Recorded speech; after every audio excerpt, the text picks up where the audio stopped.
Today's question of the day is an improving sentences question. Let's check it out. They're part of the reconstruction process that followed the Second World War. The nations of Western Europe took steps toward achieving greater political and economic integration. So, first thing, it's an improving sentence question, but it's kind of a weird one. Because usually you've got more than a single word underlined and more than a single word or so in the choices. So it's almost like a weird combination of error ID, improving sentence. Really one of the first ones I've seen like this, or one of the rare ones. But nonetheless, we still kind of follow the same rules, follow the same practices. So, first things first, let's break down the sentence, because I think once we break down the sentence and figure out its structure, I think it becomes a bit clearer as to the issue here. So notice this first part. They're part of the reconstruction process that followed the Second World War, comma. Notice this whole thing, as written, it's basically, a noun phrase or something. Yeah, it's a noun phrase. There's no main verb here. So this is a fragment right here. As it stands, it's a fragment. The sentence that follows, of course, is not underlined.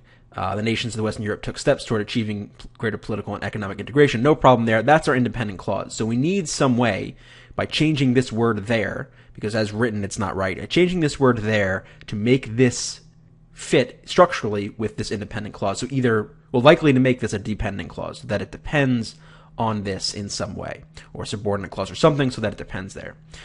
So A is no good because it's a fragment. How about B? Well, let's see. The part of the reconstruction process that followed the Second World War. No. B is still going to make it a fragment. Right? It's not actually making it dependent, just making the same issue. It was part of the reconstruction process that followed the Second World War, comma, the nations, blah, blah, blah. Okay, so this one makes this an independent clause, but now we have an issue. First, what is it referring to? Not at all clear, so we have a dummy pronoun. And second, we have a comma splice because we've got two independent clauses, two independent sentences connected with just a comma. No good. D, as part of the reconstruction process that followed the Second World War, the nations of Western Europe, blah, blah, blah. Perfect, right? This is a preposition, and it's acting here as a subordinator. It's subordinating this sentence to the sentence that comes after it, so that looks pretty good. How about E? On part of the reconstruction process that followed the Second World War. So on is a preposition as well, but idiomatically it doesn't work as well as. Right? As introduces this and it tells us what was part of the steps, or what the steps were part of, however you want to put it. So as is going to work, best choice here. Subordinates it, it's idiomatic, so we're going to go with D.